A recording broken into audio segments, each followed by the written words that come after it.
Hello, my name is Jen and welcome to the Book Refuge. Today we're doing my favorite video to make, and that is a wrap up. I have my March wrap up for you. There are just a few days left of the month, so I don't think I'm going to finish anything else, and it's time to get into April, so it's time to wrap up March. First off, I'll tell you, I had a phenomenal reading month. Not so much for the amount that I read. I think I read 11 books, but the quality was quite high. I only have one 3-star read, and everything else is above that. So that's super cool. So we'll start off, as always, with my lowest on the way up to the highest. So the lowest reading I read was the last thing I just read, which was We Shouldn't by V. Keelan. I read this on Monday, the other day. This is a cute, quaint little story. It's a rivals to lovers. It reminds me a lot of The Hating Game, which I haven't even read, but I know what it's about. These two, they work in advertising. Their companies merge and they're basically competing for the same things. See, sounds a lot like The Hating Game. And, they end up falling for each other. There's not too much to say. That's why it's a 3. It was enjoyable. It was very long. The best part about it was probably that the build up to it happening was quite a slow burn. It wasn't the first time that they fight, they're making out with each other. There was a slow burn, and they actually end up being their relation. I don't want to just spoil this for you just because I didn't think it was the best. Their relationship evolves through many different points, and I really liked that.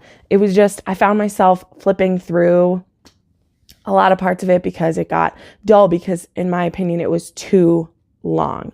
But yeah, I read that on my Kindle. Again, it was fun. It was what I needed to kind of take my mind off of a lot of the fantasy that I was reading, so that was nice. Next, I have my 4-star reads. So I read an arc for Misadventures of a Book Boyfriend, and I gave this 4 stars. This is about a out-of-work actor who discovers, he overhears these women talking about their favorite book boyfriends, and one of the housewives, somehow they get into a conversation. He's like, I could beat this guy for someone.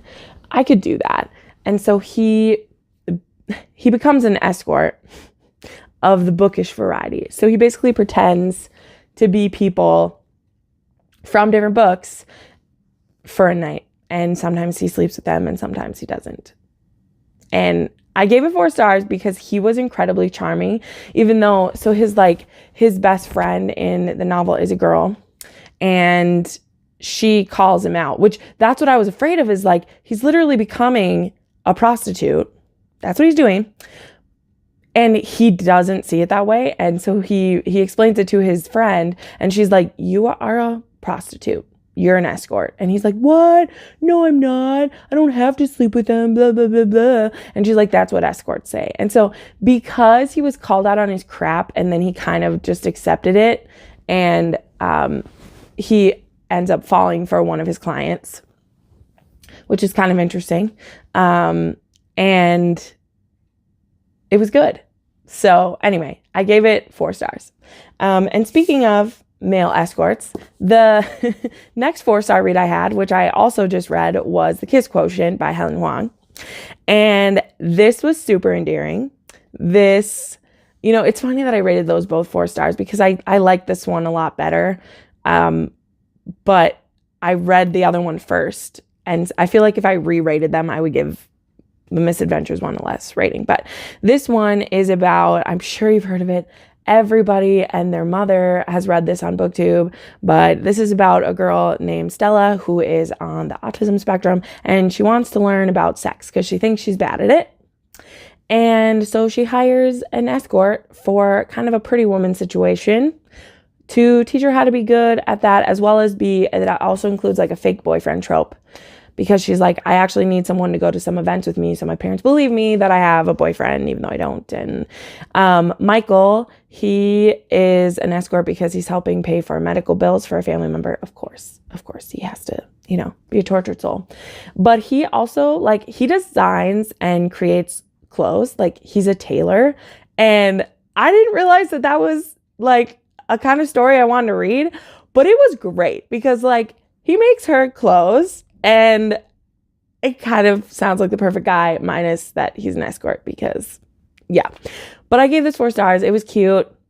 Again, the same kind of thing. Like, when you're dealing with a fake dating trope / like dating someone who you're like paying to be with you, there, are the certain things you go through, and they were kind of boring to me. So I skimmed a little. But I had a great time. This is super steamy, but super sweet. And I really enjoyed Stella and Michael. That was fun. Next, I finished this way back, like the first couple days of April of March, because I'd been reading it for over a month. King of Scars, by the way, if you can't tell, because this one, I didn't want to put the cover back on it because the cover was ruined. But I gave this 4 stars because it gave me a lot of things that I wanted and a lot of things that I didn't. And I'm not going to say any more about it because I made a whole review. I'll link it up in the card, but that's what those are for. Help out your booktuber. If you want to know really what I felt, you can watch that. But I gave 4 stars. I was a little bit disappointed, but I am hopeful for the second one. So, yeah.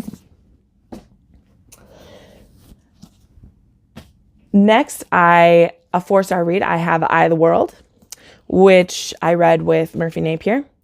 And I've owned this book for legitimately 5 years. Because when I had it, the bookmark that was in it is from a bookstore that I used to go to when I lived in Duluth, which was like 7-8 years ago, y'all. It was a long time ago that I lived in Duluth. And I finally read it and I loved it. And I don't know how to break it down. I mean, it was 4 stars. But I'll tell you the reasons why I didn't, because it's really hard to talk about this book to people who haven't read it, and to people that have read it, you already know what I'm talking about. That's the way everything is. I sound so stupid. He has a beautiful, rich world. His characters are fabulous. I can't wait for more of them. But he leaves you confused. And in a way, it feels like he doesn't care that he left you confused because you're just supposed to figure it out. And I wish that there was a little more details put into it. Although I do like that he expects you to be smart, because I really like when authors treat you as smarter than you are. I just think that he thinks that we all have PhDs instead of, like, college degree. Like, I don't know. But it was great. It's Robert Jordan. It's The Eye of the World. If you haven't heard about it, it's not my fault. Go check out Murphy's review of it if you want. She talks better than I do. She wouldn't say that, but she does. Next, I had 2 4.5-star reads. First was one of my Romanceopoly picks, which is the second in the Bridgerton series by Julia Quinn. I adore her. She's my favorite romance writer. I'm reading 2 of her books next month. But yeah, I read this for Mayfair Way or Avenue on my board.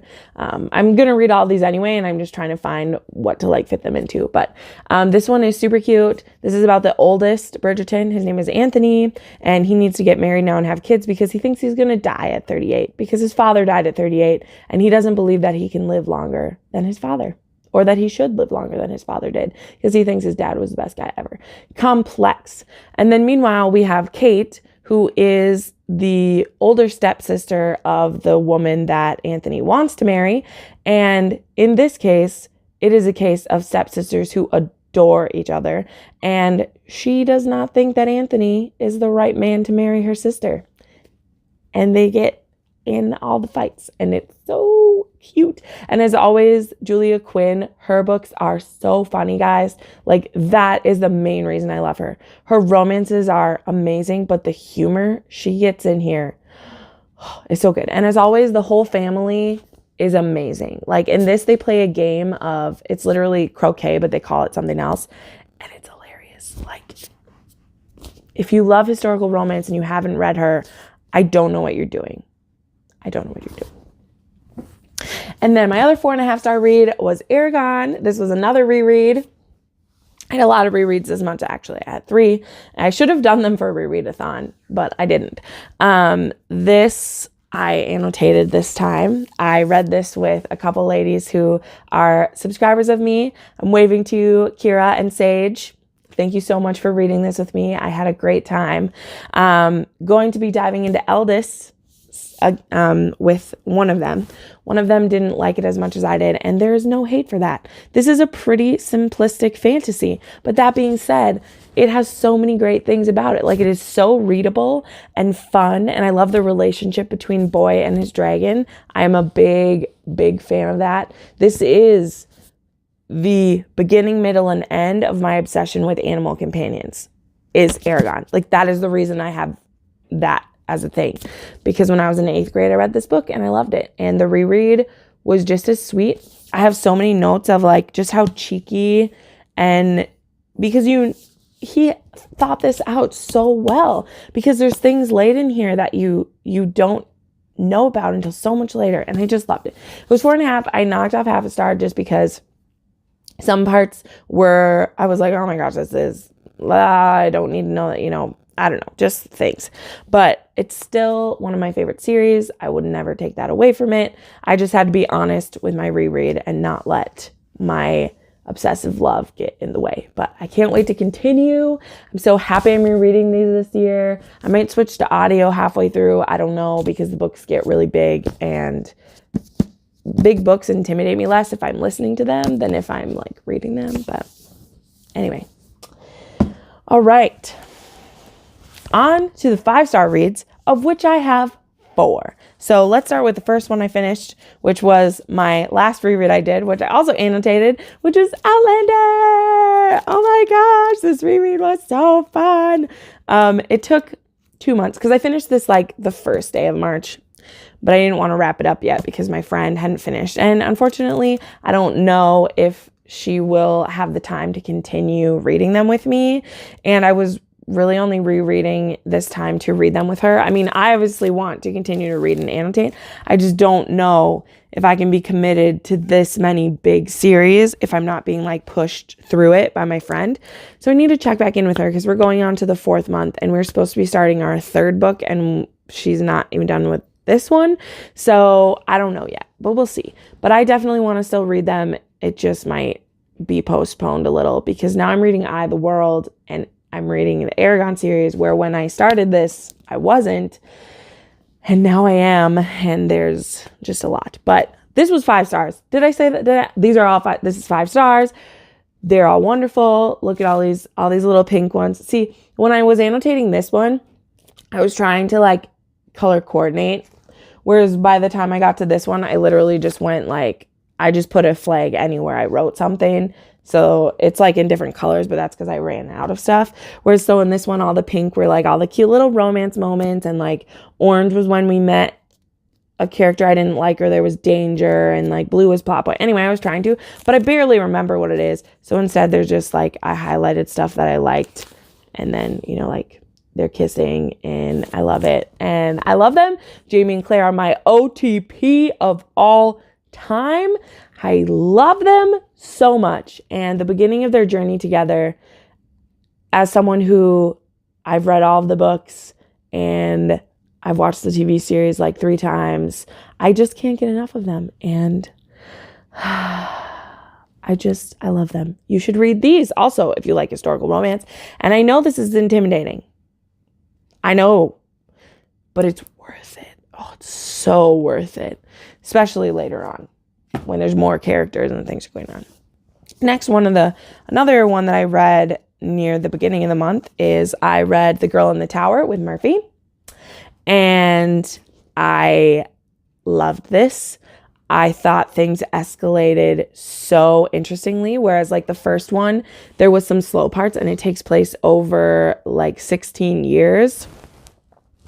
This one goes a lot faster, and there was shock moment after shock moment. Like I would just be like every other page, there's some crazy things going on. I don't know when I'm going to read the 3rd one yet because I don't want it to be over. I love Vasya. I love her. And also I really want to read it with Murphy because we've read the other two together and she doesn't know when she'll read it. So I'm just kind of waiting. But if it becomes apparent that she doesn't want to, like, I will take it on and finish it because I want to read The Witch of Winter, The Winter of the Witch, but I don't know when. But this was 5 stars. I adored it. If you've read this book, you know, but like the scene with Olya, and then the scene on the horse race. This also has an animal companion. She has a horse companion. And I love it. I am so weird in this wrap up. I'm sorry. It was a good month. All right. To my final 2. Which one do I want to talk about last? I want to talk about that one because that was my favorite one. Then I also read Dry. I listened to this mostly on audio, except the last little bit. This is by Neil and Jared Schusterman. And I'm way behind the train on this one. Everybody read this like last year when it came out. Oh, but this was so good. I picked it up on audio because I saw it had a full cast, and I love full cast audios. They are one of my favorite things because it feels like I'm watching a movie, you're listening to like a radio play, and I love it. And this is about if the taps got shut off in Southern California and everybody is dehydrating to death. And it's about Alyssa and Kelton, who are next door neighbors. And Kelton's parents are preppers and Alyssa's parents are just normal people. And Kelton, thankfully for Alyssa, has a crush on her. And so things don't go as badly for her as maybe for other people. I know. I'm doing a horrible job explaining this. But it's so good because it's like almost zombie apocalypse. Like they call the people water zombies who are starting to like run out of it. And what's really bad for California when this happens is that on the other side of the country in like Florida, there is a hurricane. And so like FEMA is sending all of their help to them, and they're not realizing how serious this is, that people are literally going crazy from not having enough water because you can only go, it's that thing where it's like 3 minutes without air, 3 days without water, 3 nights without fire. Like those are 3 weeks without food, but also fires in there somewhere. But anyway, and we just like end up kind of scooping up people as we go. Alyssa has a younger brother. They get separated from their parents really early on, and like things happen. And it's very interesting because this book does not end the way you think it will end. This is a standalone. And it has a very interesting ending. And that's all that I'll say because I feel like I was just all over the place. But this was 5 stars. I loved it so much. And it really is pushing me to want to read some of his other work. Like I really need to read Scythe and Thunderhead. But I'm holding out too because I think the 3rd one comes out soon. And I like things to be all out before I read them. I have so many other things to read. Like I can wait to get into a series. Like it's the same reason I haven't read the Cruel Prince series yet. Or whatever it's The Dark Fae is because the whole series is out yet. And then finally, my favorite read of the month, I talked about it a lot in my vlog, so you're probably not surprised, is I read Lifelike by Jay Kristoff. And I'm so excited because Deviate, which sadly got postponed, which is like break my heart. It got postponed to June. It was supposed to come out in May, but his other book comes out in May. But anyway, Lifelike is an Anastasia retelling, y'all. What? And it's so good. So this is set in a world where there are robots, androids, and lifelikes, which are robots that are like exactly like people almost. And this crazy guy named Nicholas Morozova, that might be Vasia's name, or Molotova.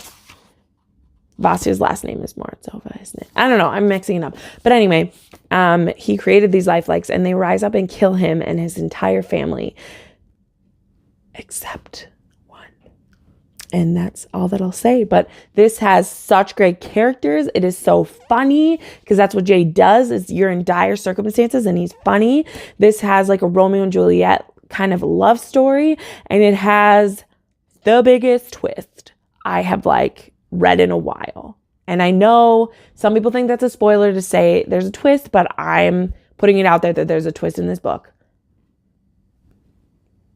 And that's it. And I'm saying it kept me on the hook until the last page. This was another one I was listening to on audio. Man, I did listen to a good amount of audio this month. But the last 100 pages, I was like, threw my phone down and I was like, I gotta read this. And I read it so fast and it was crazy. And 5 stars. So this was the hottest mess of a wrap up I've done in a long time. But it was a great month and I'm really looking forward to April. I have some exciting books on my list for that, including the book that you all voted for, which is so fun. You will see which book got picked in my video that's coming up soon, which is my TBR for April. I'm excited about the book you picked. It's gonna be good. So thank you so much for watching, especially if you made it all the way to the end with my craziness. I put up new videos every Monday, Wednesday, and Friday, and you can watch some more videos right now. Bye.